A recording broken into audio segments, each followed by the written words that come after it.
Okay, can anybody hear me? Or is there still no sound?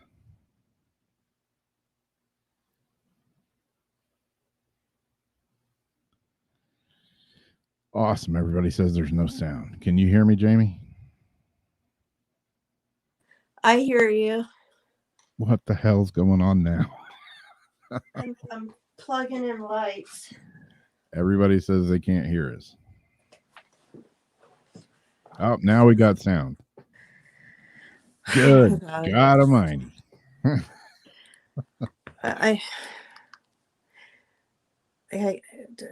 Shit. Wait, okay. How do I get it?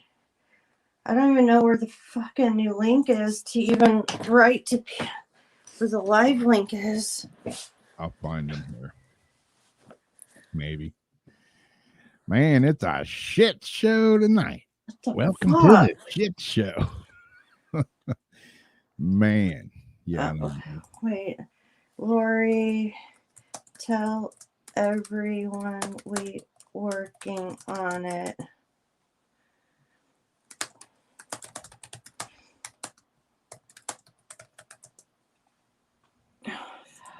Okay, at least you guys can hear us now. All right, did you? I don't know what's been going on. Okay. Okay. Let me get my earpiece. I can hear us. That's good. We're heading in the right direction. Okay. Let me get my lights on, my earpiece back on. Oh, shit bubbles. Shit bubbles. Shit bubbles. Okay. There's the YouTube link. I don't know where it's showing up at. Okay, wherever you're putting all that, where are you putting all that at? I just posted it in the thing. I'll send it to you. And Wednesday? Just to your messenger. Okay. Hi, everybody. We'll be with you in just a second. Our power went out here 5 minutes before. About 5 minutes before we were set to go. Supposed to be off till midnight. Tried everything. Couldn't make it go. It's been one thing after another after another. Yep. So we will be situated in just a momento. Situated. And who knows? The power might go off there again, or the sound might go off here. You know, is what it is. It's out of our control. If it happens, it happens. And yeah, I'm just going to put my feet up and not worry about it. Because I should be able to get comments here. Because.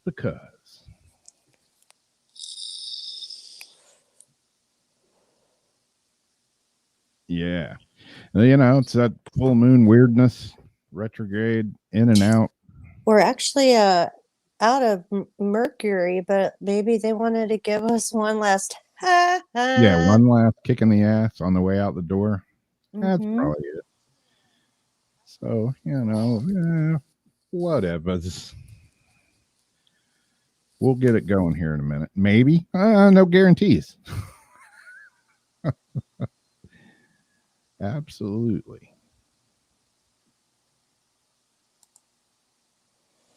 All right.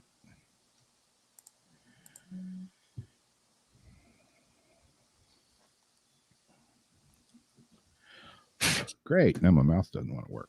What's going to happen next? What's next in the shit show lineup? All right.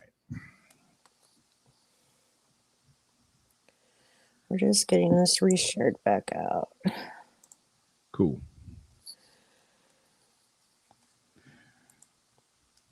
Nothing like, throwing it together. Throwing up it together. Well, this is going to be a brief one. Where I'm actually in my briefs right now. Nah, just kidding. Or am I? Gee, now it's not like giving me the option to like share it to. Steve says YouTube is streaming good. And I think it's on Facebook too. So, okay. Hey, that's good. If it works on Twitch, it works on Twitch. If not, I don't give a shit. Yep. I'm not going to worry about it at this point. Nope. Yep. So, anyways, this is the latest news. I'll make it short because we all know the story of what's happening. But this came in this afternoon that human remains were found in a Florida nature reserve on Wednesday near the spot where authorities ramped up a manhunt for 23-year-old Brian Laundrie. More than 4 weeks after his missing fiancée, Gabby Petito, was found dead in Wyoming National Park. Officials could not immediately confirm that the remains were those of Laundrie. It could be him. I'm not saying it is. I'm not saying it isn't. I'm just saying there's some fishy shit going on with this case. Oh, yeah. The Sarasota Council Medical Examiner's Office responded to the scene after some of Laundrie's personal items were found nearby by his own parents. So they didn't want anything to do with it. Now they go out and they supposedly find his personal belongings, and now they find remains of an unknown person. I don't know. It smells like fish to me.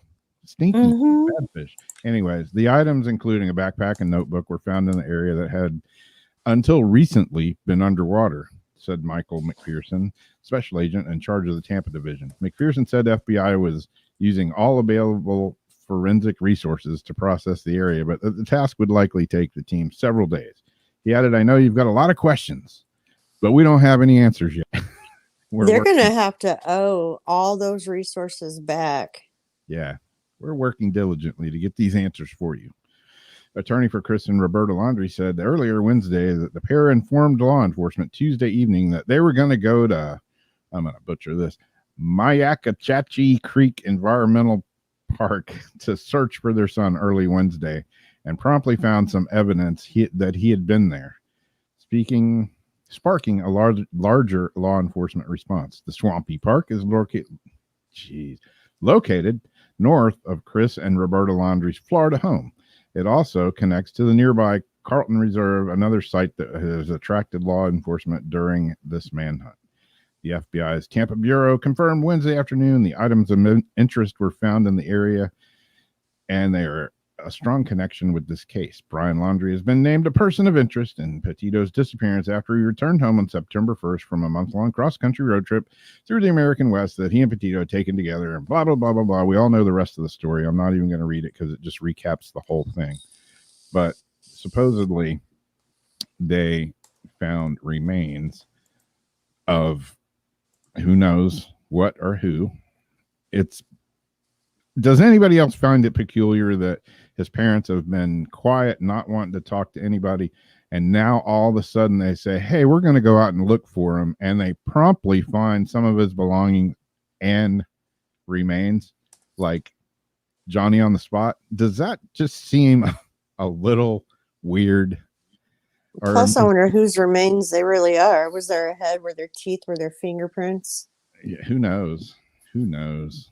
It's just like really weird. But it's Weird Wednesday, so it fits right in, right? Definitely a mystery. Yep. All right. Sorry, I couldn't say hi to everybody. I'm getting into... Oh, wait. It's a new YouTube link. That's why. It's a new YouTube link. Okay. So, yeah, I don't know what was happening with my mixer with no sound and everything. And then mysteriously just didn't even touch it, and it just started working. Magic like that.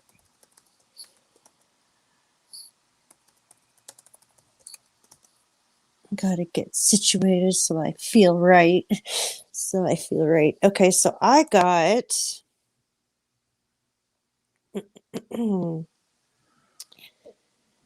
I got.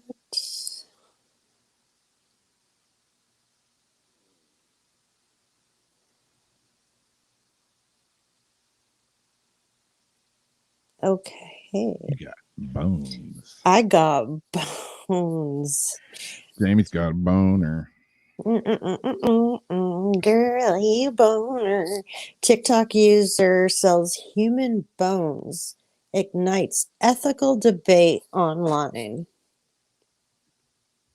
And hello to everybody on Facebook chat I didn't get to say hi to yet.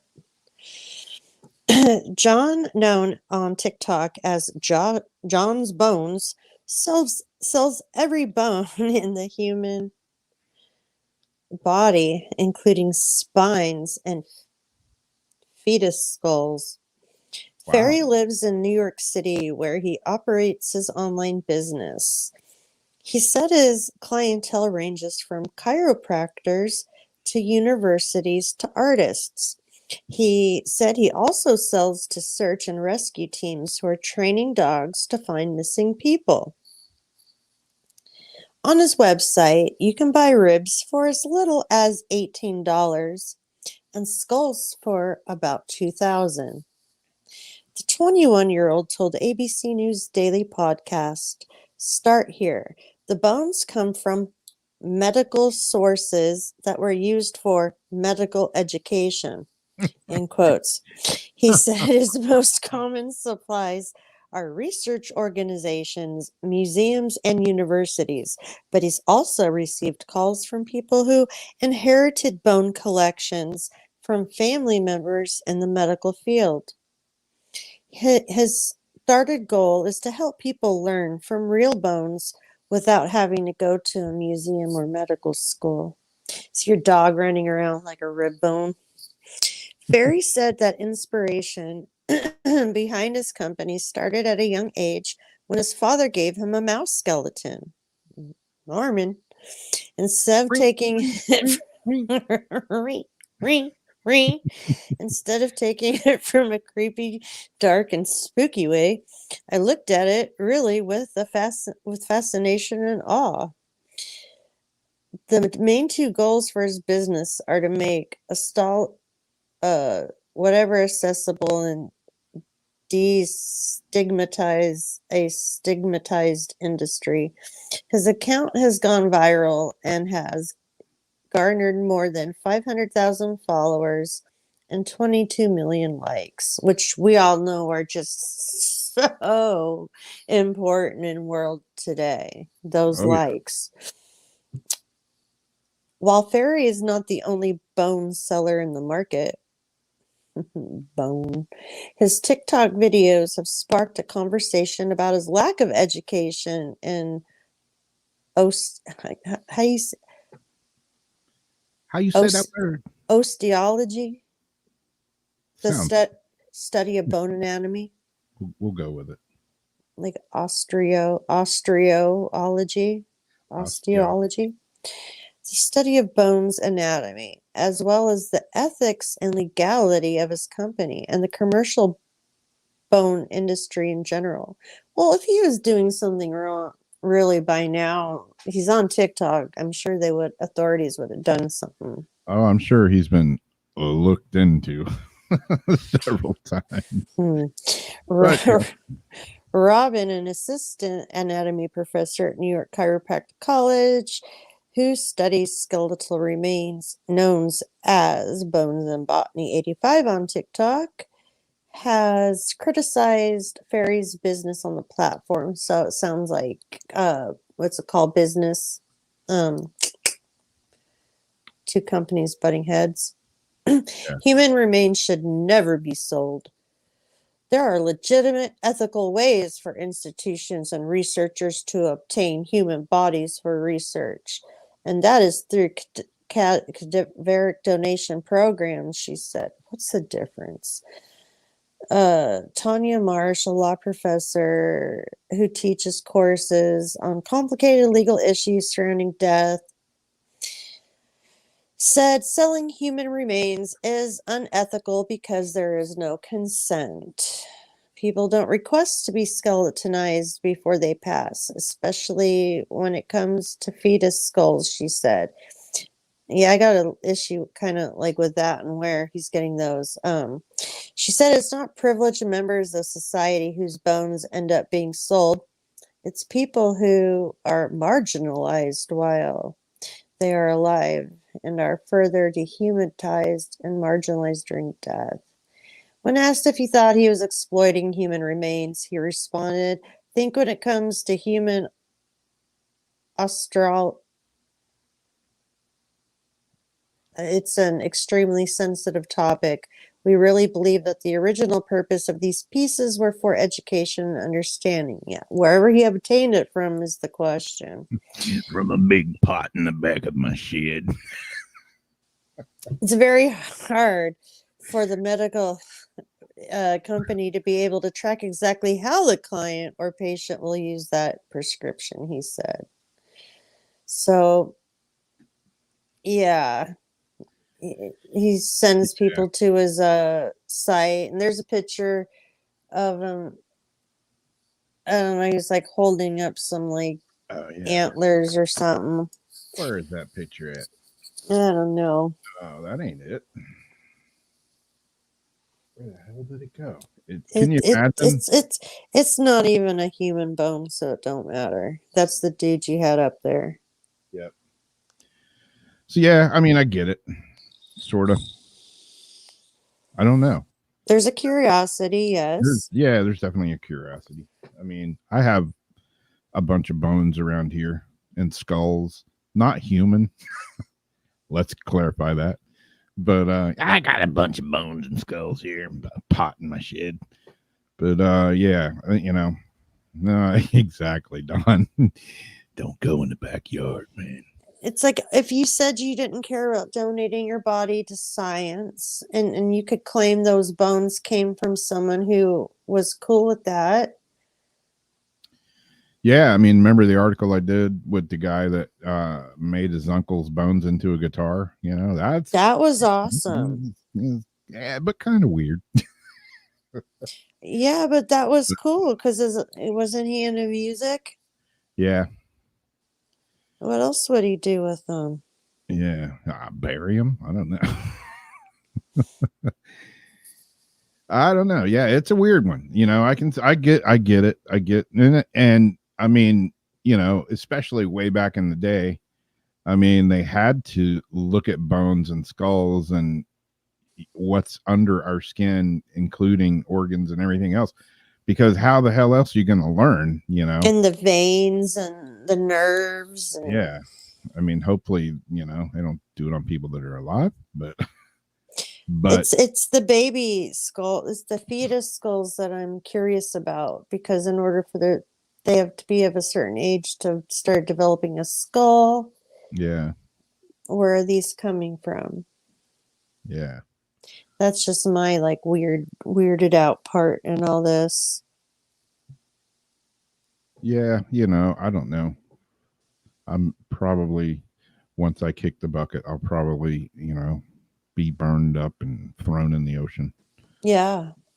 But who knows? Who knows what'll happen? You know, I could be buried in a box somewhere and have bones laying there. And someday, you know, like I go to the cemetery now where almost all of my family and a crap load of friends are buried. Someday, you know, if we make it to someday, you know, another 100, 200 years down the road, that cemetery is going to be like an old cemetery. And is it going to be taken care of 100 years from now, or are people going to be digging up, you know, finding remains? We found remains. We were building a house and we found, you know, who knows what's going to happen 100 or 200 years from now. Exactly. We keep digging up all these dead bodies and we're trying to make a dad burn housing development here. Who knows? Yeah, I think, yeah, maybe just getting burned up and the skulls shot out of weird. A cannon is good. That would be fun. Yeah, that's what my dad said before. Like, put them into some gunpowders. Yeah. Fire. He said to blow smoke one last time. Yeah. I mean, there's a store. Yeah, like Kim says, she's an artist and she doesn't want human bones. And I get it for sure. You know, it's strange, but I go in. There's a shop here in town that I go in, and they have human skulls in there. And you know, when I first saw them, I'm like, holy shit, there's human skulls in here, real ones. And they're like $2,000. And they're old, you know, they're not like, you know, just from like last month down at the bone store or whatever. But you know, it's weird. It's somebody's. And there's something so personal. Yeah, I just sat there and looked at it in the case, you know, and I was like, damn, that's kind of interesting, but that's kind of weird. Because that was somebody's like, you know, carriage to like their soul. Yeah, I don't know. It's personal. You're holding somebody's head in your hands. And you know what I think is a trip? Have you seen the forensics, how they can take a skull and they do the recreation where the guy will take the pins and they can figure out exactly how, you know, fat the face was, the lips, this and that. And they can mold an entire face, and they put the picture out, and it almost looks exactly like Yeah, the person. pretty, That has pretty good. always like really fascinated me. But they obtained the skull and you know, Yeah, the right ways for the right purposes. yeah. You move the headstones, but not the bodies. Exactly. Yeah, as Ariana driving around over dead people in my hometown, probably every day. Probably every day I do that. And who knows? There could be dead people in my yard. I don't know. There's dead people in the yard in Oakley. I used to always say there was a portal and stuff back there. Yeah. Turns, and then my boxes used to always talk about like a guy being shot and down there. Well, 1800s, I found out that whole area had houses built over bodies and stuff. Wow. So very well could be a grave out there. I wanted one of them ground radars, Yeah, yeah. but never could, you know, accumulate one of them. Yeah. Yeah, I mean it's yeah, there's a very popular restaurant bar in downtown St. Augustine built over a graveyard. There's bodies under it. Some people say, "Oh no, that's just a myth." No, there's bodies there. We have Mission San Jose out here, and there's a church in front of it. And when you go inside the Mission, there's a spot between the pews where you're actually walking over these pieces.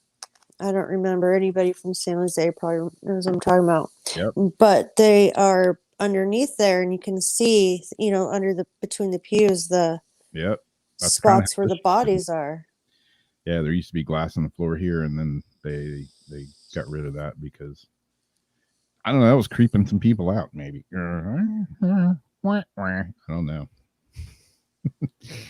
Well, here's one. It's not about. Well, it's resulted in a bunch of dead bodies, but it's not about bones and bodies.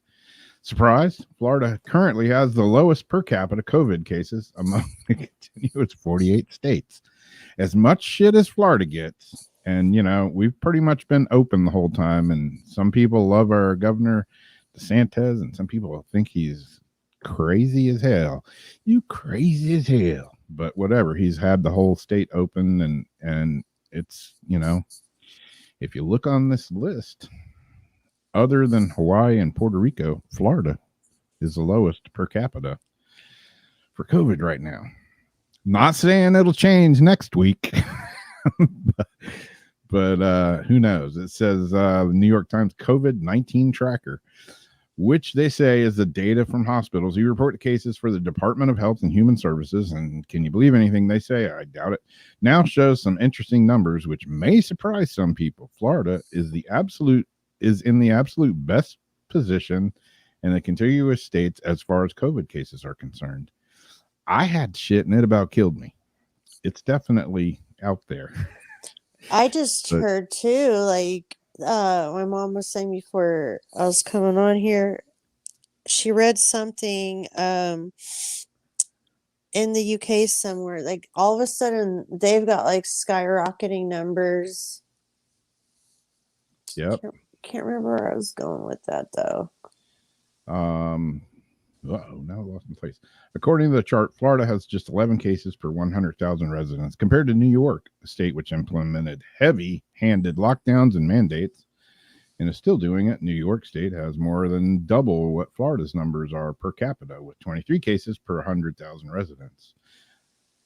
This obviously flies in the face of reports from what TV experts and mass media who predicted continuous ravaging cases from COVID cases in Florida, rather than a seasonal spike and a decrease that we're now seeing. That local doctors who treat COVID patients have discussed this also with the 904 Now. That's where I got this from, is a little place up in the corner of the 904 Now. It's our local news and stuff happening around town in Florida. Oh yeah. It's supposed to be like another variant, like an even worse variant than the Delta variant coming from whichever country that was. Yeah. And some a younger bodied person had gotten it. Yep. But good for Florida. Hey, it's all the damn crazy people like somebody, who was it? Zach? COVID got its ass kicked by Florida man. There you go. All that crazy sometimes pays off. It does.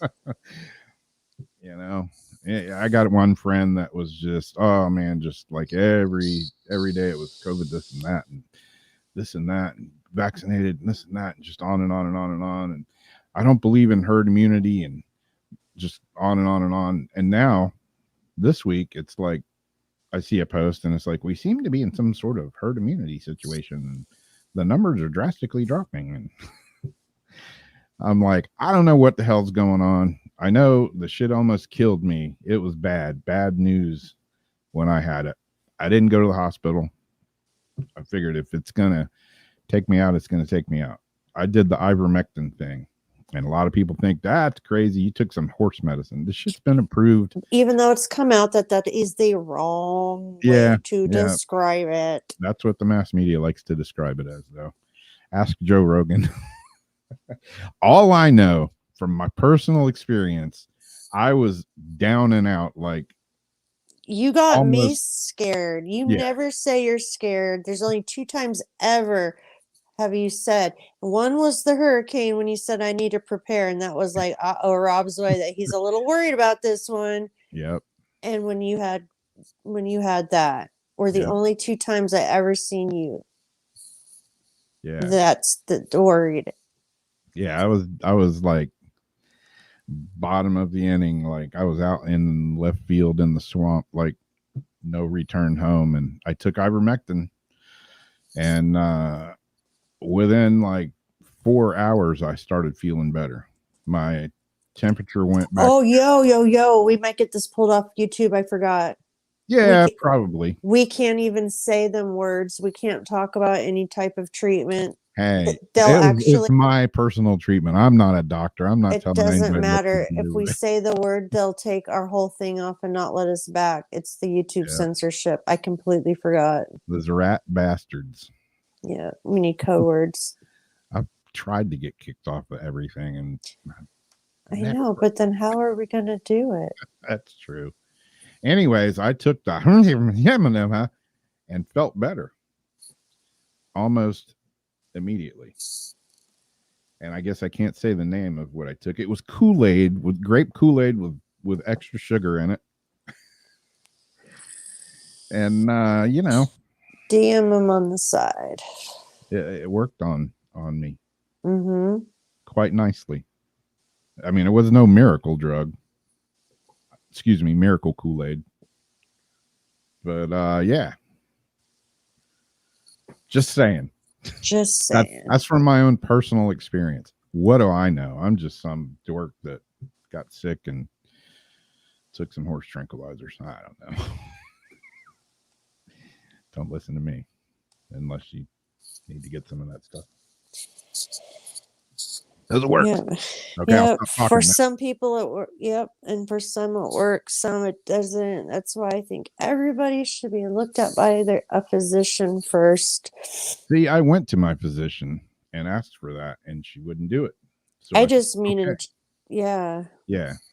I was like, all right. She wanted to put me on a chemo drug. And I'm like, no, no, no, hell no. All right. So moving on. Okay, we remember the family that mysteriously disappeared in California on the hiking trail with the dog. To something that won't get us banned, hopefully. So Rob just keeps blabbing about it. Yeah, just a little bit. Plus, I don't want to get into a war. um, what killed family hiking on Mariposa? I mean, a war of like these platforms. It's terrible already. My accounts are getting shut because I said love and light, and that was a hate speech, and then I had a spirituality thing up, and because it had to do with energy, never dying, and I had no facts that spirits are actually there, that I was promoting lies, and that my account is severely at risk. So I feel like I'm just ready to get blown apart by all these platforms. Yeah, man, they got your number. Love and light is a hate speech. Yeah. Well, who was it? Was it Debbie or somebody? I can't remember who it was. They made a post about an aloe plant, and like got in Facebook trouble because Yeah. it wasn't. They're spreading false information. Give me a fucking break, Facebook. Piss off, you jerk offs. And between like TikTok screwing me and Instagram screwing me and Facebook screwing me and like I just don't want YouTube just screw me too because I just don't want to start a war. Yeah. So what killed family hike? So I guess they have some different things that have come up, and I apologize for being completely brain dead. If you saw us the last 15 minutes before you came on, you'd be surprised we're actually sitting here right now. Yeah.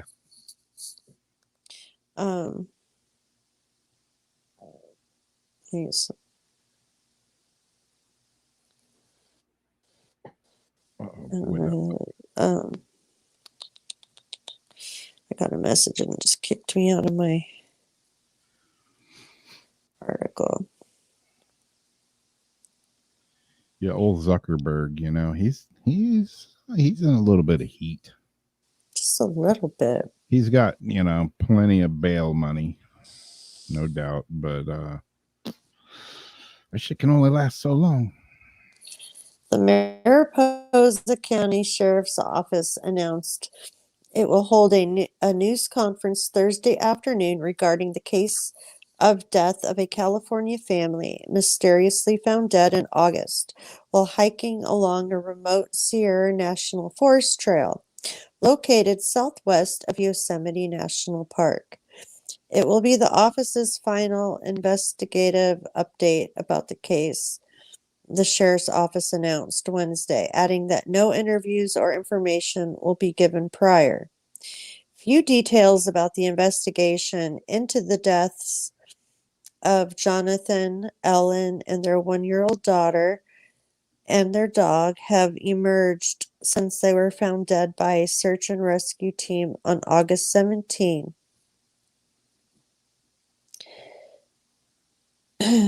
There is a known toxic algae bloom in the area.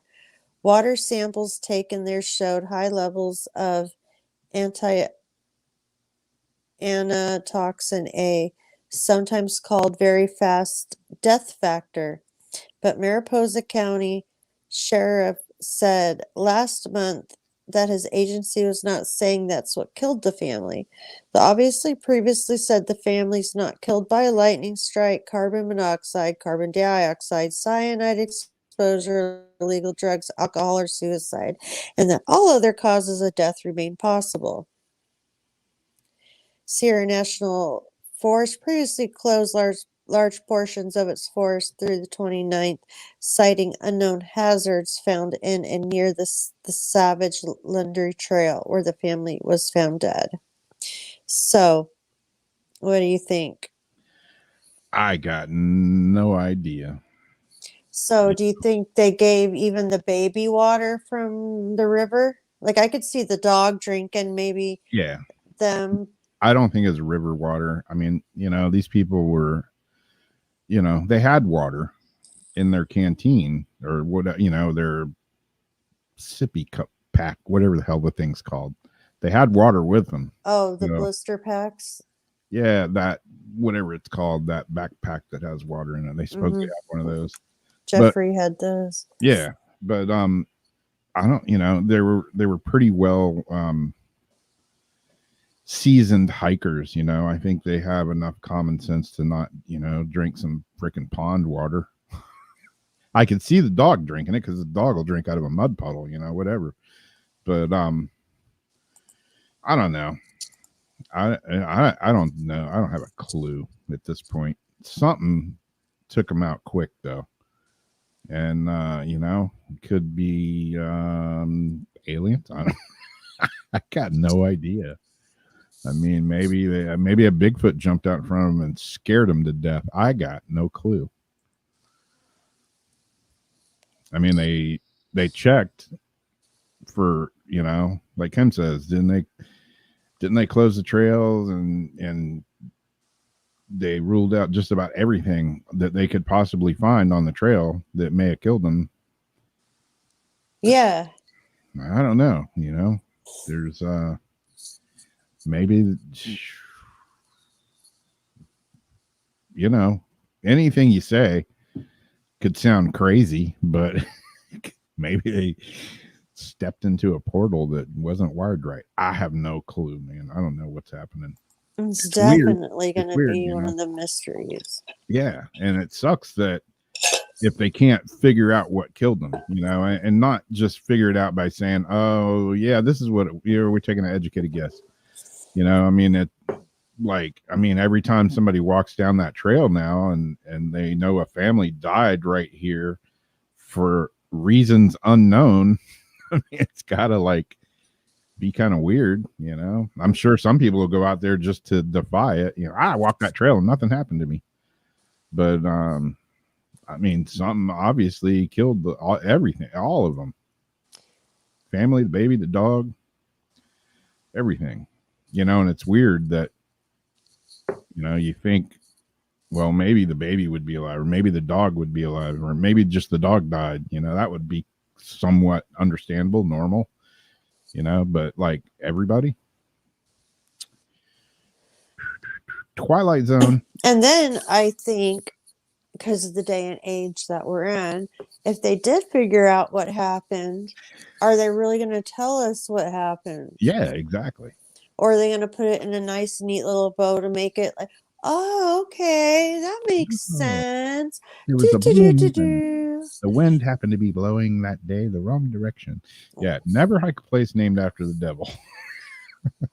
Hey, I used to camp in Hell's Half Acre Woods down Hell's Trail out in the woods out here.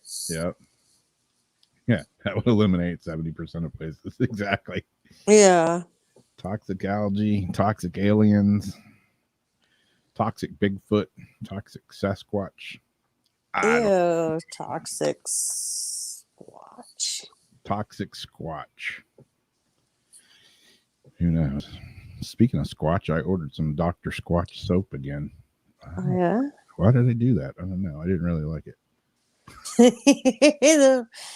Oh, dear. That makes perfect sense, doesn't it? That makes hell of sense. Order some more. I'm giving it a second try. Mm. You see the commercials. And did you have a coupon? No, I paid full price for this one. I did get free shipping though. Oh, yeah. Okay. If that matters, I don't know. I get my soap at the dollar store. Yeah. My Dove bars. Probably a wiser decision than ordering expensive ass Dr. Squatch soap. So, we keep hearing about robots, and new robots are patrolling for antisocial behavior, causing unease in Singapore streets. Really? Why? Why would people be uneasy about robots patrolling them? Yeah. There's new sheriffs in town in Singapore, and they're unnerving many who live there, called Xavier. Why do they always give them like weird names like that? Right away you go to the X-Men, Dr. Xavier. The robots are equipped with 7 cameras that enable them to detect undesirable social behavior. Uh-oh. For instance, if you incorrectly park your bike, if you smoke in an unauthorized area, or if social distancing is not being respected. Robot narcs. Yeah. According to project manager Michael Lim, these machines are a new weapon against insecurity. If the robot's around and something happens, the people in the control room will have a trace and be able to see what exactly happened and when, he said. The robots initially patrolled a housing estate and a shopping center as part of a 3-week trial in September. So far, there are dividing public opinions on this. You think? I think it's a good form of security perspective to ensure safety in the society. So if anything happens, you get direct footage to track back to. Well, I understand that, but it's off if you parked your bike wrongly. How the hell do you park your bike wrongly? And if you do, is it really that big a deal? I don't know. Maybe there's thousands of people that ride bikes there, and maybe it's an issue. I don't know. I don't live in Singapore. Singapore is frequently criticized for curbing civil liberties, and people are accustomed to tight controls, but there's still growing unease at this intrusive tech. The island of 5.5 million inhabitants has seen an arsenal of surveillance technology installed in the streets and across the tightly controlled city-state. It already said some 90,000 police cameras, a number set to double by 2030, are in place and appear to be on the lookout for the newest technologies such as facial recognition devices installed in lampposts to help authorities pick out faces in crowds. Digital rights activist Lee Yi Ting said the devices are the latest way Singapore's are being watched. I don't know, man. You can go too far with some of that technology. I get it. There's a lot of crazy ass people, and maybe sometimes it is good to have footage, but I mean, sometimes you can go overboard with it. Depends on how it's used. It's like a Ouija board. Is it really evil, or is it the intent behind using it that makes it evil? I don't know. Someone mentioned a lot of Karens and Kens out there. Yeah. And that's happening and going to happen more here. Especially when they start paying people to be narcs, giving them incentives to be narcs. Yeah.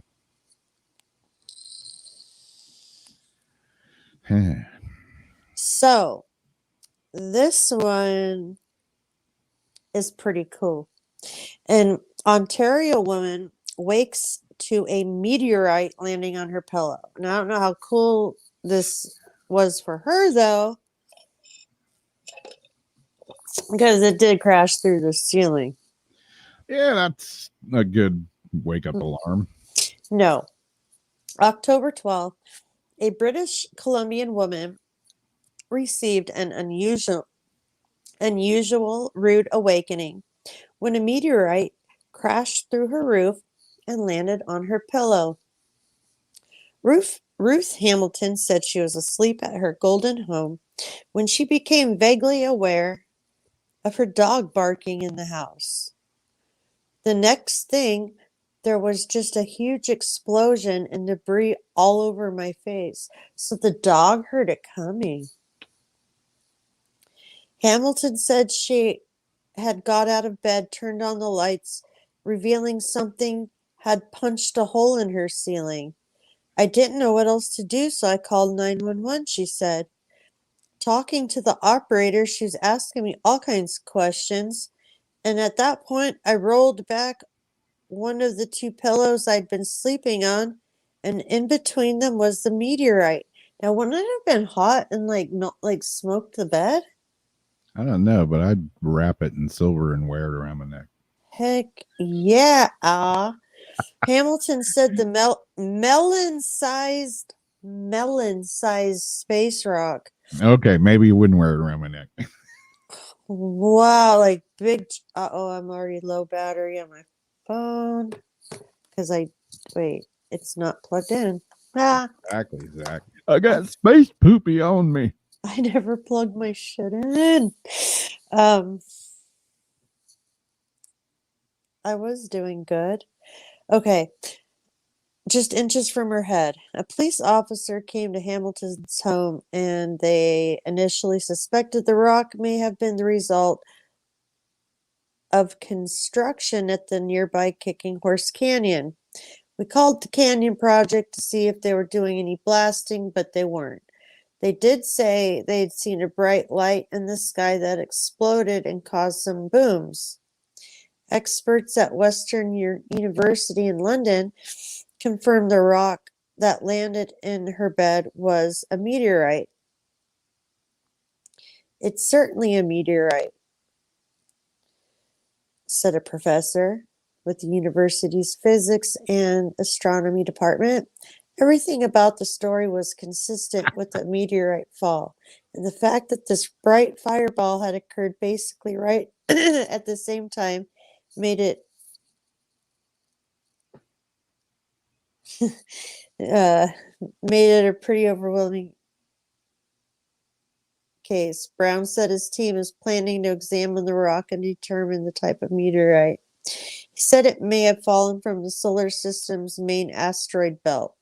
Hamilton said the experience has given her a new perspective on life. The only other thing I could think of saying is life is precious. It could be gone at any moment. The only other thing I could think of saying is life is at any moment. Even when you think you are safe and secure in your bed, she said. I hope I never take that for granted again. Well, after insurance fixed, hopefully, the hole in the ceiling, I would be juiced if a meteorite just nicely landed right into my pillow. Yeah, I was thinking it right when Don posted his comment. If it cracked open, she might have an egger suit. I know, I was seeing that through. I think I missed half a piece of an article when I seen that. Yeah, she should keep it. I hope she gets to keep it. Yeah, if he starts growing green, furry stuff, she's on the way to an egger suit. Yeah, who knows? Yeah, I was thinking it was like, little chunk of something. I didn't know it was melon size. That's pretty. No, well, Like it knocked a hole in her roof, so I guess it had to be bigger than a pecan. Pecan. It's like one of them big chains, like your status chains. Yep. I got a big old wrecking ball on me. Exactly. Give it a little.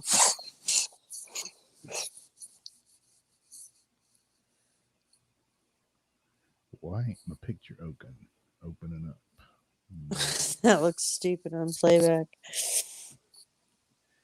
I don't know what's going on with my pictures here and my share button. It's giving me hell. There's some side pictures on here. I don't know how to get rid of them, so hell with it. I'm just going to roll with it.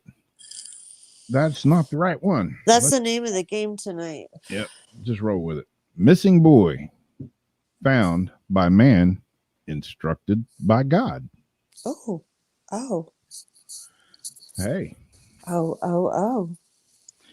A 3-year-old who wandered off into the woods was found after a man was told by God to go look for him. Hey, anything can happen, right? Yeah.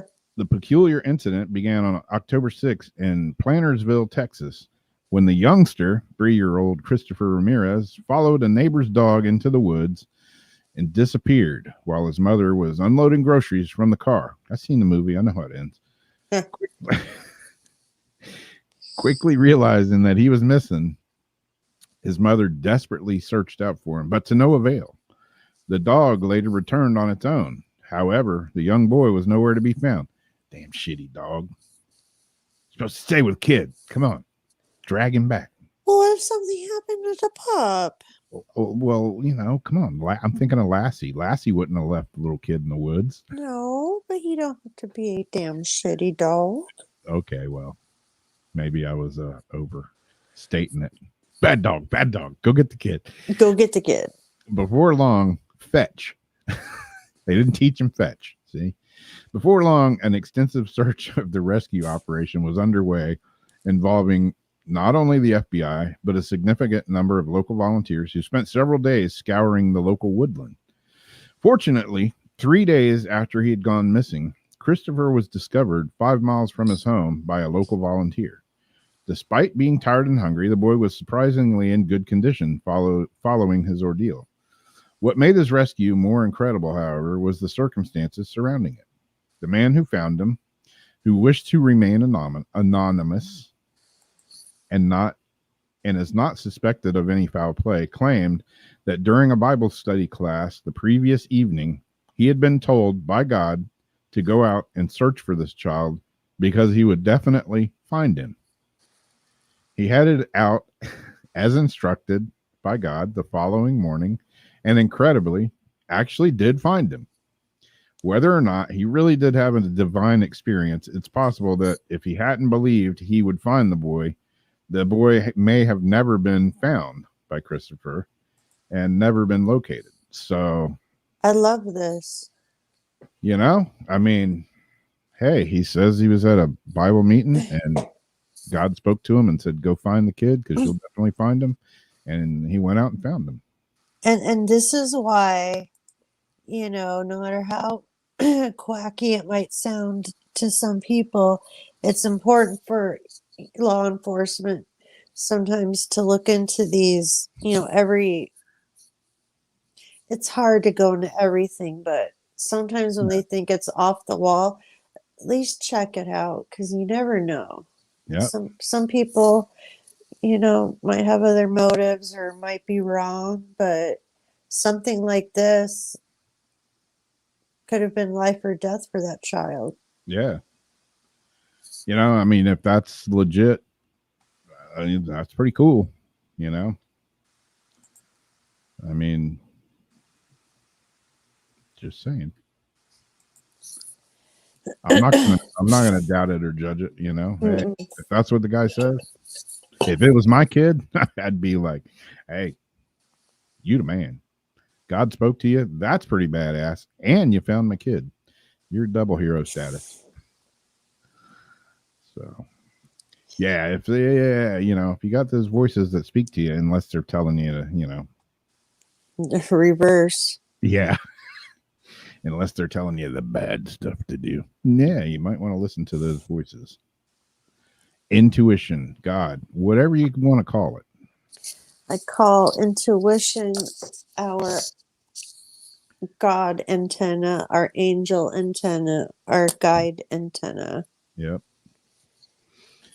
Yeah, the kid's safe, so that's good. Because hey, you know me, I've been doing those missing people stories, and lots of kids and people disappear and never to be found again. So it's always easy to talk about it, but if it's like your kid or somebody that's a whole nother story. Whole other story. That shit hits hard. Guess what I get to see tomorrow? What's that? Halloween. Ah. At the theater. Nice.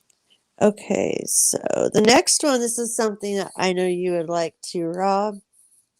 We have this fascination with buried treasures and ocean treasures, and it just seems curious that all of a sudden this age when we're getting like a lot of truth and alien disclosures and answers to things that we think we would never get, people are finding a crap load of buried treasures and just incredible things in the oceans and the sands and the beaches, and there seems to be no shortage of them.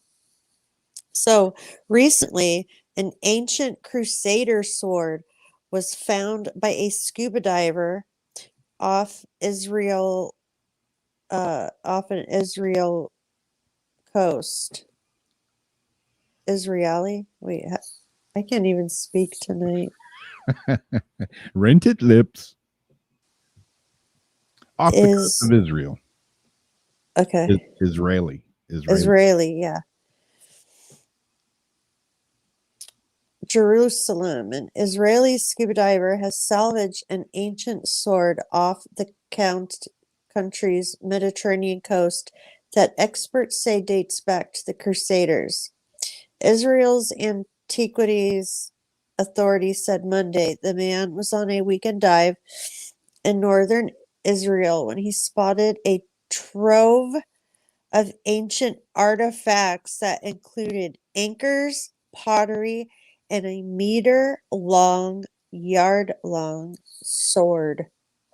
Oh, the diver was about 150 meters off the coast in a 5-meter deep water when he made the discovery. I think I might have even given you like a little collage. Yep. Yeah. Experts say the area provided shelter for ancient ships and is home to many archaeological treasures, some dating back 4,000 years. But such discoveries can be exclusive because the constantly shifting sands. Fearing his discovery might be buried, the diver took the sword ashore and delivered it to government experts, the authority said. The weapon is estimated to be 900 years old. It was found encrusted with marine organisms, but is apparently made of iron, said an inspector. It is exciting to encounter such a personal object. Can you imagine the energy even after it's been encrusted in that water? Oh my God. Taking you 900 years back in time to a different era with knights, armor, and swords. The sword is to be cleaned and further analyzed, while the diver, identified as Shlom, was given a certificate of appreciation for good citizenship. So the rest are photos. But wow. And in some cases, they say don't clean the stuff. Sometimes they say clean the stuff. Yeah. That would be a really cool find. Yeah, it would. I know there's lots of stuff, out in our local waters like that. There's been cannonballs found and gold doubloons and all that kind of stuff, but a lot cannonballs, anything that's iron that's in salt water that hasn't been buried. The iron wouldn't normally last 900 years, but depends on how it's buried. But yeah, that's a lot of the stuff here that's found is just totally eaten up. There's like nothing left of it.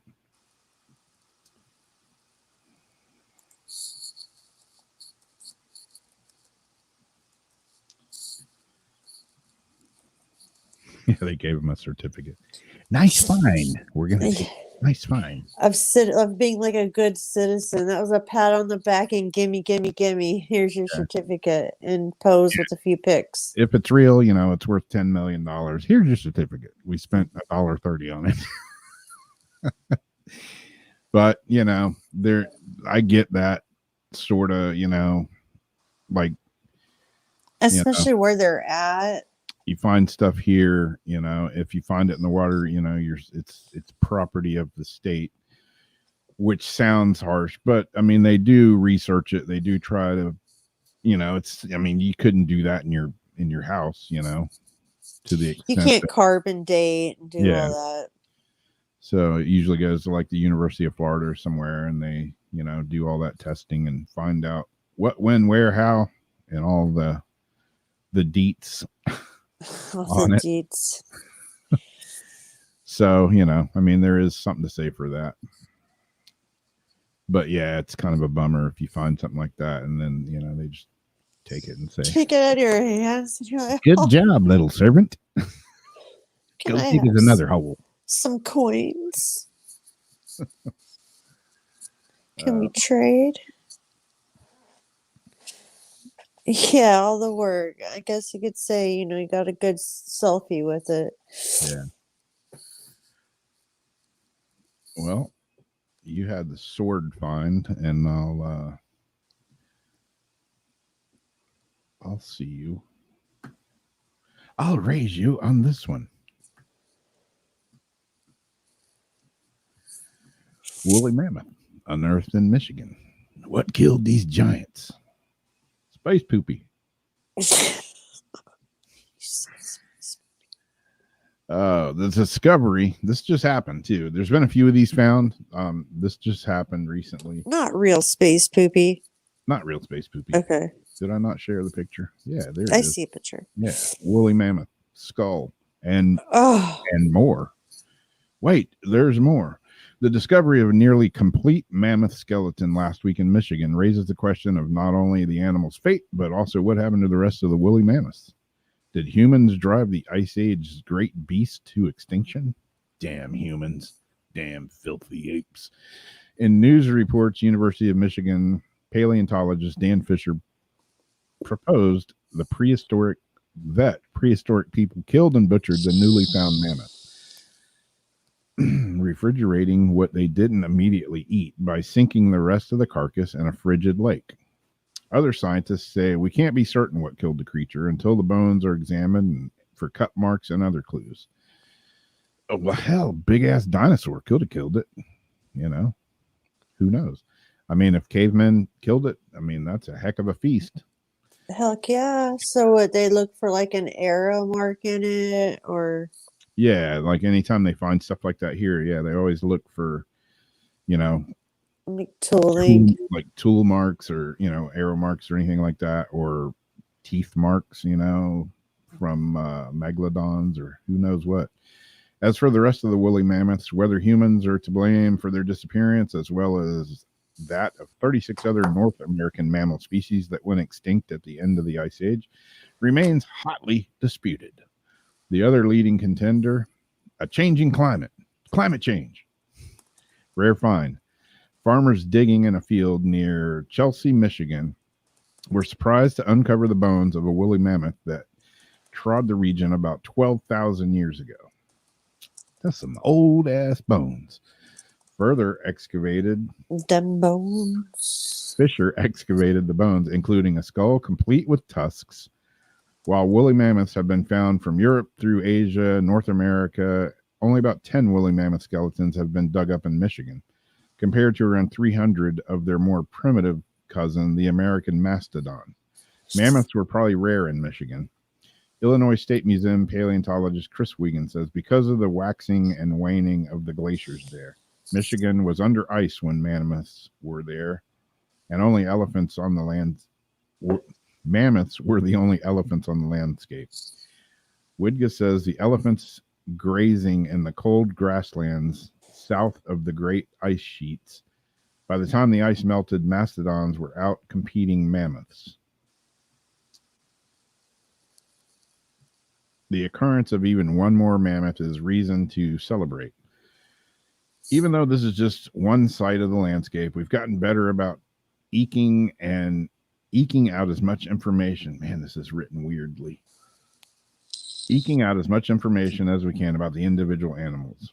Wiegand says, citing Fisher's work on figuring out the life histories of particular mammoths through details preserved in their tusks. And it goes on to talk more about what they think may have killed this, but, it's basically all just kind of an educated guess because, it's 12,000 years ago. They don't know what the hell killed it, but they're working on trying to figure it out. I thought I had another picture of it too, but yeah, man, it was a huge skull with ginormous tusks on it. My, what ginormous tusks you have. Can you imagine D's nuts on that thing? Good God. Who let that guy out? I'm sorry. I love that guy. But yeah, Okay. when they were talking about refrigerating it, I was like, wait, what? Huh? They had refrigerators, but Well, they buried it in a icy pond. Yeah. There you go. Damn nature's refrigerator. Mm-hmm. Like when I go camping in the snow, we don't need ice for beer. We don't need to go into town for ice for the beer. We're surrounded by snowbanks. Yeah. People. Whoa. I have two left. Okay, so one, I know we're short on time, but this one I thought was crazy because the reason why she did it. And then the second one is a geek article that I think is just super interesting. But a woman knifed her abusive husband to death in a row over birthday bubble and squeak. This is another country, so I don't know what squeak is. I think birthday bubble may be champagne. I guess. I don't know. I'm confused already. Squeak is what happens after the champagne. Yeah. Oil springs. Women knifed abusive husband to death in row. Oh, and maybe that's a fight. In row over bubble and squeak for birthday. A woman stabbed her husband to death following a row over serving bubble and squeak with a steak for her birthday, a court heard. Penelope Jackson, 66, stabbed David Jackson, 78, 3 times with a kitchen knife hours after they quarreled during a family meal to celebrate her birthday. This is going to be one she'll never forget. That's for sure. Jackson told Bristol Crown Court her husband got angry because she had prepared a side dish of bubble and squeak vegetables to eat alongside the expensive meal purchased by their daughter to celebrate her birthday. I was just horrified. It was the eyes again. They turned on a sixpence, Jackson told the jury. I was absolutely horrified that he was being so nasty. The conversation, which had been loud and chatty, just died. I said, "Don't do this again," and I started to cry, and I went to the side. I was crying quietly. I was just inside, in bits. My whole birthday being ruined, all over bubble and squeak. She added, this was the final straw because in December I had mentally said I wasn't going to put up with it. I really don't know what happened in between something and something. Looks like I was missing. He had the contempt for me, and he had been so rude and obnoxious in front of our daughter. It wasn't the straw that broke the camel's back, but it was in the bundle. I cried and I cried and I cried. I was so upset about the whole of the last year of my marriage. As far as I was concerned, my marriage had just imploded. Wasn't earth shattering, but belittling me over bubble and squeak. After the argument, Jackson said she had taken a kitchen knife to her bedroom, intending to use it to take her own life, but instead walked into her husband's bedroom to speak to him. I wanted to say, I am sorry, Pen. He didn't. He just said, for God's sake, you are pathetic. Get on with it and go back to bed, she said.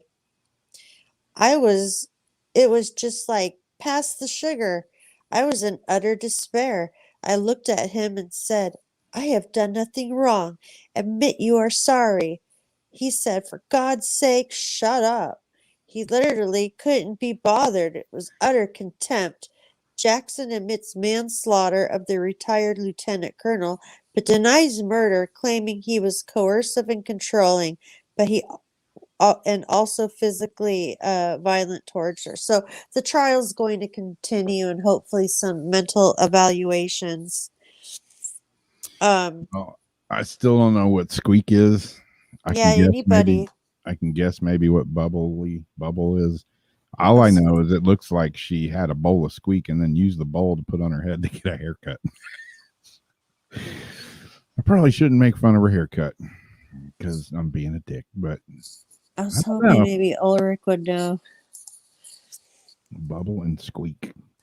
You know, I don't know. Like if I eat like yellow squash and zucchini, it squeaks on my teeth. What is that? There was like something missing between like his eyes going crazy and her crying. Like there's chunks missing. Yeah. It's got the Mo from the Three Stooges, the Mo haircut. What is Bubble and Squeak? Bubble and Squeak is a British dish made from cooked potatoes and cabbage mixed together and fried. So basically, it looks like cooked potatoes, cabbage, and it has like an egg on top. Excuse me. Yeah. Sounds good. I'd eat it. So I guess they didn't want that. Like her daughter bought like expensive food, and he made that on the side. And Yeah, I wouldn't kill nobody over it, but you know, no, eat it. But I mean, what happened to the thought that counts? yeah, exactly. Oh. I had some cabbage. I had some squeak, and it's giving me the wind. I had some bowl. It's giving me the squeaks. Yeah. Lord Almighty. Well, you want to do your next one? Okay. So the next one is the most powerful space telescope ever built will look back in time to the Dark Ages. Some have called NASA's James Webb Space Telescope the telescope that ate astronomy. It's the most powerful space telescope ever built and a complex piece of mechanical origami that has pushed the limits of human engineering. On December 18, 2021, after years of delays and billions of dollars in cost overruns, the telescope is scheduled to launch into orbit and usher the next era of astronomy. Banana. I'm an astronomer with a specialty in observational cosmology. I can't talk tonight. I've been studying distant, plus my nose is stuffed up again, always this time. Because you damn been drinking that bubbly and eating that squeak. 30 years. Some of the biggest unanswered questions about the universe relate to its early years just after the Big Bang. When did the first stars and galaxies form? Which came first and why? I'm incredibly excited that astronomers may soon uncover the story of how galaxies started because James Webb was built specifically to answer those very questions. The Dark Ages of the universe. Excellent evidence shows that the universe started with an event called the Big Bang 13.8 billion years ago, which left it in an ultra hot, ultra dense state. The universe immediately began expanding after the Big Bang, cooling as it did. So they go on talking about that. Throughout this time, space was filled with a smooth soup of high energy particles, radiation, hydrogen, and helium. There was no structure. They're talking more about the Big Bang and the universe. The soup of the Dark Ages was not perfectly uniform, and due to gravity, tiny areas of gas began to clump together and become more dense. The smooth universe became lumpy, and these small clumps of denser gas were seeds for the eventual formation of stars, galaxies, and everything else in the universe. Although there was nothing to see, the Dark Ages were an important phase in the evolution of the universe. Looking for the first light. The Dark Ages ended when gravity formed to the first stars and galaxies that eventually began to emit the first light. Although astronomers don't know when first light happened, the best guess is it was several 100 million years after the Big Bang. They also don't know whether stars or galaxies formed first. So, astronomers would love to study this fascinating and important era of the universe, but detecting first light is incredibly challenging. And so I guess that's what this telescope is supposed to be able to do.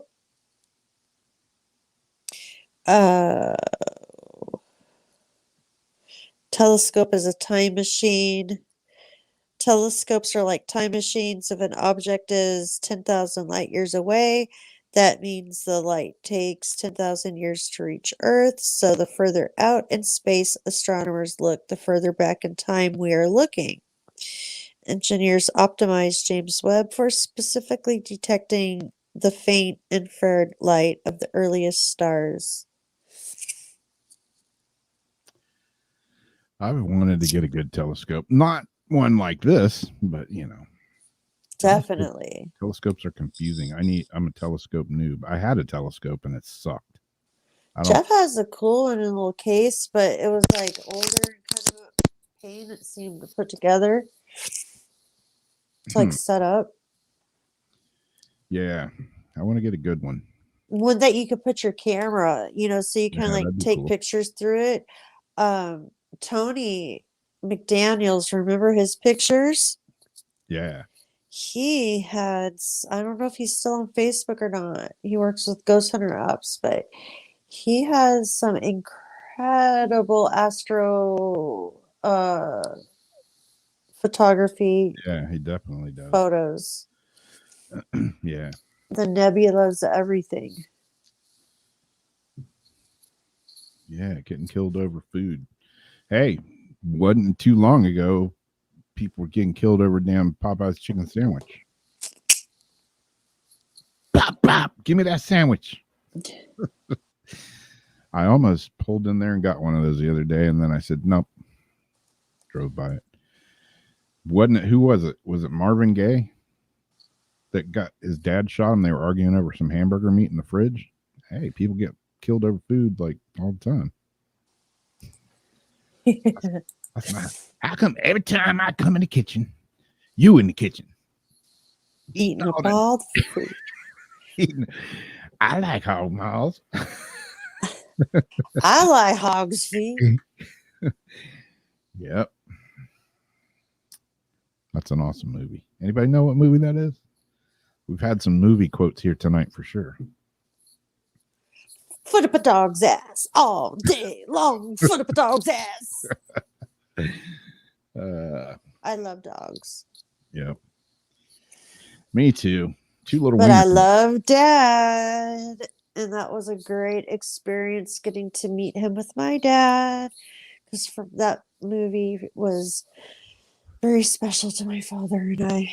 Yeah. That's what we saw for his birthday. Because like the Christmas one came out. My dad's birthday was in November.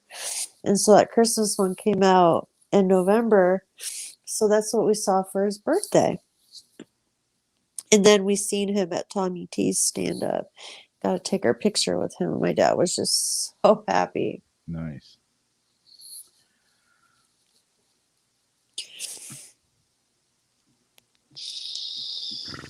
What else do I have? I got a little video. You have a video, yeah. I got this here video. I suppose I could play it. I can't believe the lights came on 3 freaking minutes after. Yeah, really. It was like, whoa, what just happened? I don't know. Damn aliens. Where did my movie go? I think it's karma from the other day. I knew that was going to get me back. Because I was working on it earlier. I'm like, and here I am having problems with what? Getting things to connect. Yep.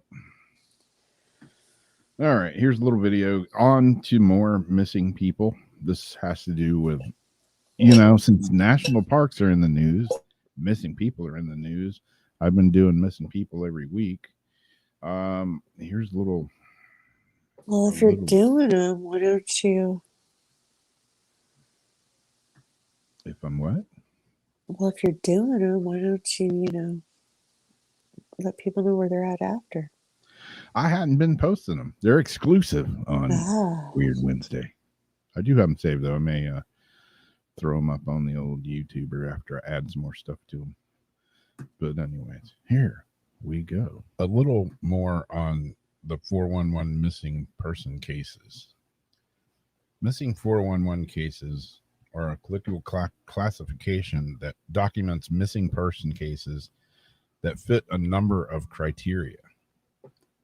One, these disappearances have occurred in a national park, rural area, or a large reserve of public land. Two, exceptionally odd circumstances surround their disappearance. Three, mental illness or voluntary disappearance does not appear to be in any of these cases. The term 411 actually has its origins in an inconspicuous computer term that refers to data that cannot be found or a corrupted link. It's certainly an apt metaphor for the state of these individuals who have vanished.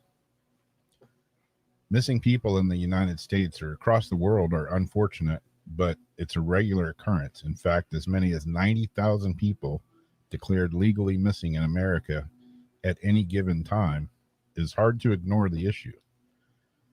However, stories of missing 411 victims do not take place only in rural areas.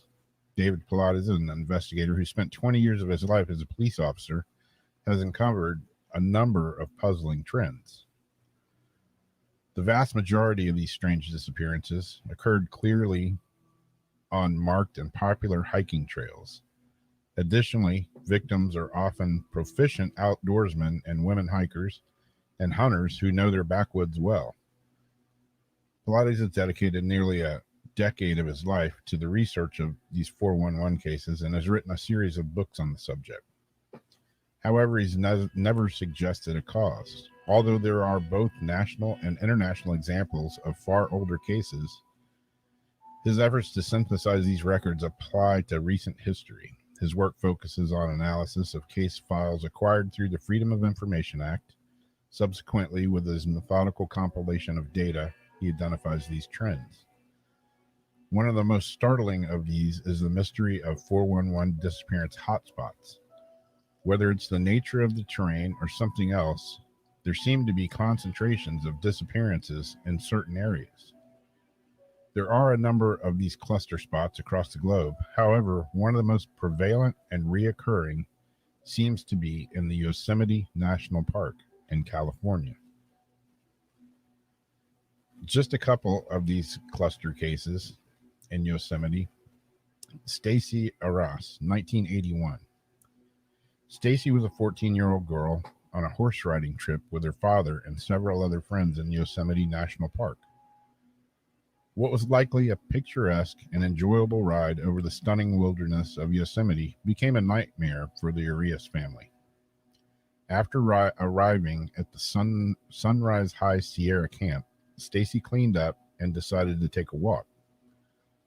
The young girl asked both her father and another member of the party to join her, but was denied their company. She made it clear that her walk was only down to a nearby lake in order to take some photographs and stretch her legs. The lake was nearby, within earshot of the site, and the area was not known for any instances of animal predation or anything like that. Thus, her father likely thought little of his daughter's actions. However, once she embarked on her short walk, Stacy Arias was never seen again. After a comprehensive and thorough search lasting 9 days with over 100 people, sniffer dogs, helicopters, nothing more than a lens cap of her camera was ever found. She just disappeared. Another one, in 1968, the Mystery Man. In early August, a man's body turned up in a crevice located in Tenure Peak. This is a site not far from Sunrise High Sierra Camp and the lake where Stacy Arias disappeared. This man has never been identified, but analysis of the body was never able to determine the cause of death. Incredibly obvious signs such as blunt force trauma or multiple broken bones that might evidence a fall to his death in the gorge were not present. They just found him with no explanation of how he died. Jeff Hesties in 1976. A little more than a mile away from the gorge where the body of the mystery man turned up, 25-year-old Jeff Estes disappeared. Even after an official search efforts, as well as efforts of the family and friends, not a shred of evidence was ever found about Jeff. He just vanished. Timothy Barnes, 1988. In mid-July, slightly northeast from the site of where the mystery man's body was discovered 20 years earlier, Timothy Barnes vanished. Similar to Jeff Estes' case, even after meticulous search efforts, not a shred of evidence ever surfaced. These 4 instances exemplify the strange anomaly with the missing 411 cases of particular hotspots. Here we can see within these few square miles a startling concentration of lost people have occurred. This suggests a geographic correlation. In the instance of Stacy Arias' case, David Pilates also encountered another perplexing obstacle. Upon filing a Freedom of Information request to access the original Arias case file, he was denied and contacted directly by a special agent from the National Park. This man told Pilates in no uncertain terms that they would not release the file. However, he provided no explanation for what was, by all accounts, a perfectly normal request. As a retired law enforcement officer, Pilates takes interest in the way government agencies document missing 411 cases. Unfortunately, there's no centralized database for missing people, and many parks do not even document disappearances specifically in their own parks. Instead, it goes to a national missing persons registry, at least in the U.S. The protocol has its drawbacks because the nature of disappearances in the wilderness tend to be quite different than those of urban centers, where cars and other forms of transportation mean that an abductee can be hundreds of miles away within a few hours. National parks, however, do not allow for this, especially when factoring in potential challenges to the victim, such as age, experience in the outdoors, lack of equipment, clothing, supplies for an extended duration in the elements. Also, the geography of these areas is mountainous or just difficult terrain. Ronald Kirk, 2012. A runner and former Marine knew the Red Rock Canyon Calico Basin area well, and he went missing in late January. He had a history of spending time outdoors, especially in the area. Thus, when he let friends know where he was going, no one was concerned. However, this unfortunately proved to be the last time anyone saw him alive again. Search and rescue teams found Kirk months later after an extensive search in a spot surrounded by established trails. He was less than 200 meters from a popular route called Turtlehead Peak.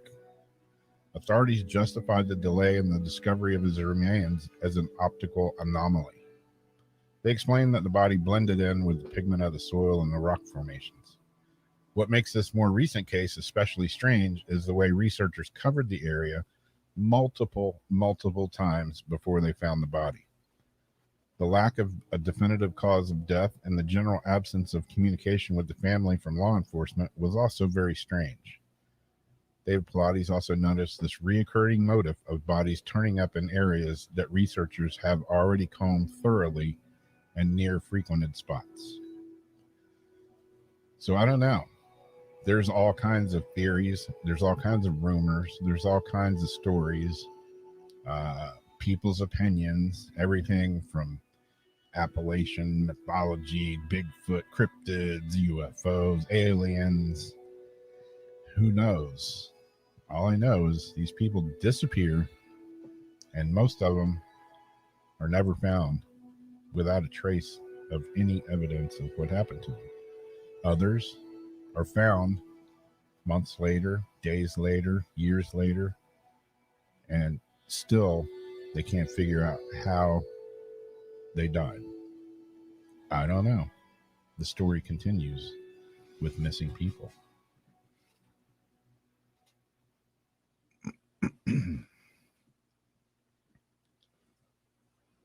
So yeah.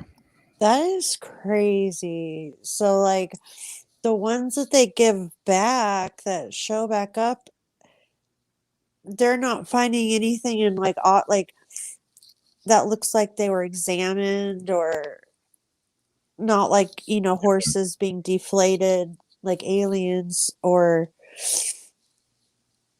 they just don't know what the cause of death is. Yeah, they found several of them, and they've done autopsies or whatever kind of research on them, and they just can't determine a reason for their death. That like no blunt force trauma. Like it's Yosemite Park. That's some pictures of it there. It's mountainous, it's cliffs, it's rocks, it's beautiful, but it's pretty gnarly. It's hairy. It's pretty gnarly terrain. So you could see going out for a hike and hey, look at the beautiful view. Whoa, slip and fall off a cliff to your death. No matter how experienced you are. Yeah, but if they find you, they're gonna find you, and at the bottom of this ravine with your head cracked open. Yeah, your head shoved up your butt and your arms mangled. And it's pretty obvious. Well, a dude looks like he fell off the cliff, but they find these people. There's no major trauma or anything to them. It goes back to the people on the trail that died with the family, the baby and the dog. It's not like they're missing. They were found immediately, but they don't know what the hell killed them. It's strange that they're showing back up too in places that have been searched, kind of like, killers will do sometimes. Like after an area's been looked, then they'll go and put the body out or like belongings out where they've already searched. Yeah. And that was something I was thinking about with like the Gabby case when she was found. But it's just to make it stranger, like, are those copycat type crimes the ones that are showing back up? Or like why would some people be returned out in plain sight for people to find, and others are just gone without a clue? Yeah, that's the one thing. And like, I watch all these videos, David Pilatus, and he's always talking about people going hiking and this and that, and he's like, you want to carry something for self-defense, whether it's a gun or bear spray or something, a knife, something. A knife, definitely a knife. We all saw that movie. Yeah, but the one thing that he really, really strongly advises any hiker or any explorer, that includes like urban searching and a whistle or mirror. No, a one of those personal beacon devices that if you're out there, like an EPIRB that you have in a boat or something, you set that thing off and it connects to a satellite and it sends a signal and says where you're at. And that's a smart thing to have. That's a very smart thing to have, especially if you're loaning it. If you're out there by yourself, which you shouldn't be. Yeah, you shouldn't be. I always believe people should hike in a buddy system like that. Yeah, I'm guilty of it myself. I've gone out. Hell, I used to go out in my boat years ago before cell phones. I had a pager. What good is that going to do me out there? But I'd go out. I'd be out in my boat for sometimes 2 or 3 days. Oh, raw. And like nobody knew where the hell I was at, and I loved it. But yeah, you did. If I got in trouble, hey, that's on me, nobody else. But yeah, nature is some serious stuff, whether you're in the mountains, on the water, wherever. I went out one afternoon, went fishing late afternoon, and it got to be dark. And then next thing I know, it was so foggy I couldn't even see the end of my boat, and I'm in a small boat, and I couldn't even see the bow of my boat. It was that damn foggy. Damn. So I just, I knew the river pretty good. So I just crept over to where I figured, hey, this might be good fishing. And I just anchored my boat up. I fished for a while and then I pulled out a blanket and I went to sleep. And, woke up the next morning. It was still foggy as hell, but at least the sun was out. So, but yeah, that kind of stuff didn't bother me. But yeah, I mean, I've had to do that a few times. one of those little I forget the actual damn name of them. That's would be good to know. But yeah, one of those little personal beacons, whatever the hell they're called, would be a good thing to have. Some people are like, yeah, but that's like $200 for one of those. Well, yeah, but that's your life. Yeah, if it saves your life, what the hell is $200? Like, how much are you going to spend on an alarm for your house, cameras for your house, stuff like that, personal defense? I mean, all of that is for your life. You can't put a value on your life. Yeah. But yeah, I mean, yeah, like a whistle, a mirror, little tiny things like that would be. Like, they have those avalanche packs for people, those like snow packs for people to go skiing alone, and if there's an avalanche, their jacket like blows up. Yep. Yeah, man, nature's some serious stuff, and you can't you can't do it. When Mother Nature decides to kick your ass, there ain't a damn thing you can do about it. Nope. Slow. Hope you ride it out.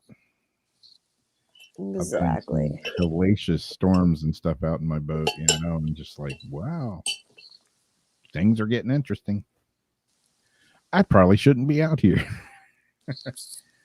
But there's also that part of being out in nature and being in situations like that, as freaky and scary as it can be. There's also something calming about it to people like me. There really is. I mean, you're experiencing nature at its fullest, and you're just hopefully prepared to deal with it. Yeah. I would go out just to test myself and not have like food. Like, I'd go for like 2 days because I knew by the next day if I didn't eat, I'd have to get food by then. And I would just bring like basic light tackle gear for trout. And I'd say, okay, I don't get to eat. I mean, I had some snacks. I had some chips and some stuff. Yeah, but like food, I'm not going to eat unless I catch something. So, I had a couple granola bars, couple things like as if that's what I had in my hiking backpack, Yeah. And it's like, okay, I got my tent. I lit my fire. If I don't catch a fish, I'm not going to eat. And the whole first day, I didn't catch anything.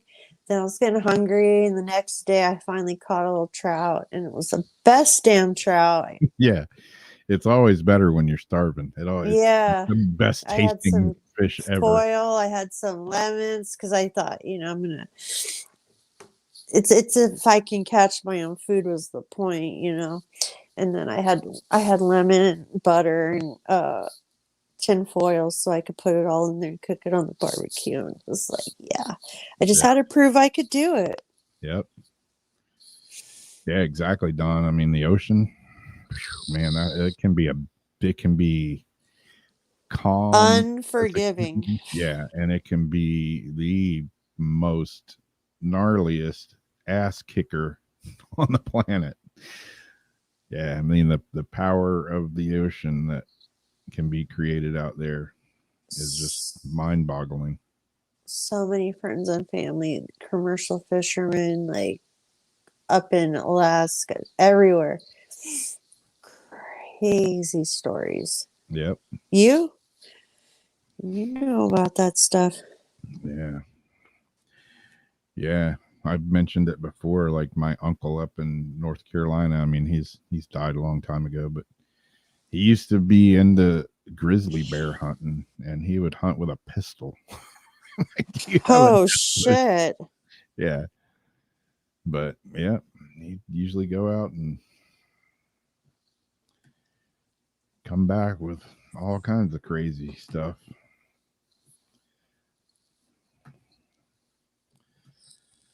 But yep, nature is pretty awesome. It can be most peaceful, serene feeling in the world, or it can be a total cluster. Yeah. Definitely to be respected. Yeah. Yeah. You don't respect it, it will absolutely shred you a new ass. But, I mean, yeah, I don't know. Maybe that's,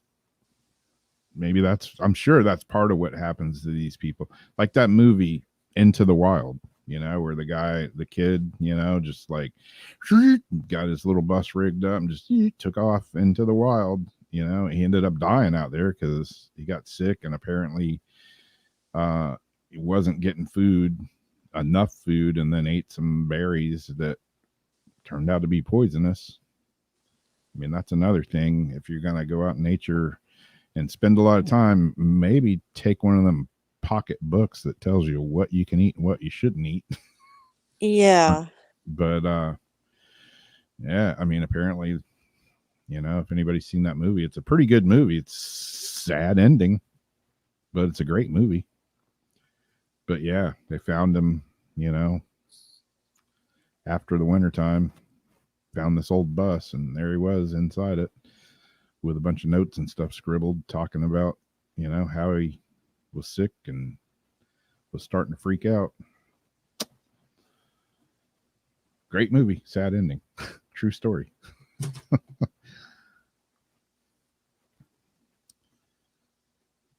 But who knows? Maybe that was his plan altogether. I don't know. Maybe he didn't plan on coming back.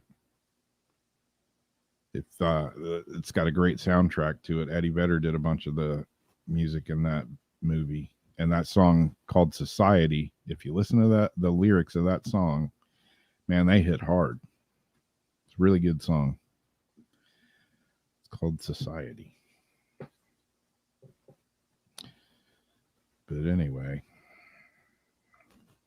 yeah, eating some strange berries out in the wilderness. I'm seeing goats flying and unicorns. I don't feel good. My Hell of a way to goats. go. Are they dragons?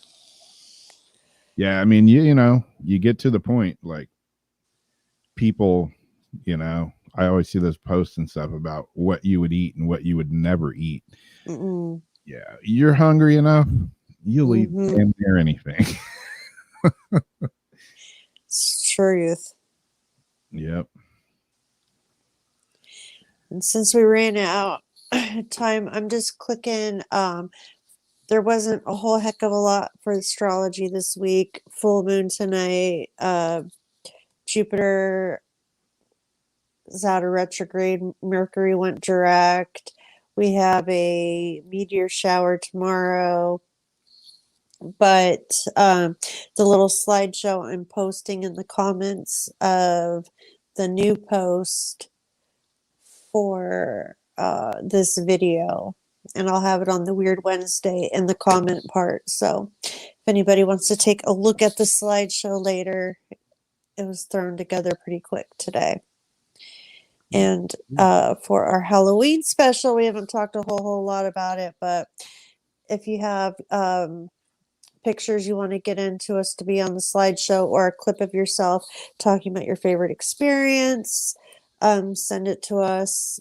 Also, we'll probably have the open lines if you want to come on and tell your favorite story. Pop on the panel to tell it. That's cool. Probably be carving pumpkins, doing some fun stuff. I don't know, but if you want to participate, send in that information. Let us know if you might want to pop on the panel and tell your story or what have you. Jason, I believe, is going to be on. Oh, cool. Yeah. And his Halloween show will follow ours, because what is ours, on the 27th? Correct. Yeah. Well, cool. I'm hoping my Halloween stuff shows up in the nick of time. If not, I'm going to wing it. I'm plenty used to winging it, right? Yeah. I'm a winging it professional. Oh, yeah.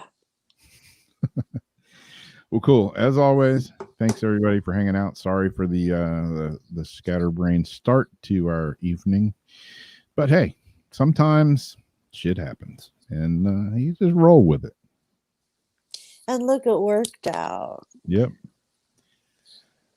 So yeah, thanks everybody for hanging out with us, sticking with us, finding the new links, all that stuff, and we will see you again next week. And damn it, you did miss the show, Very Hot. You came on right when we were getting out of here. But anyways, you can go back and watch it. It was kind of a shit show at the beginning, but we smoothed it out. A spoiler alert. Yeah. We forged the rough waters, and it became smooth sailing after it cleared. Yes. All right. Anyways, that's it. That's a wrap. That's my story. I'm sticking to it. We will catch y'all next week. Y'all have a great rest of the week. See you Sunday. Paranormal Soup. And other than that, bye-bye.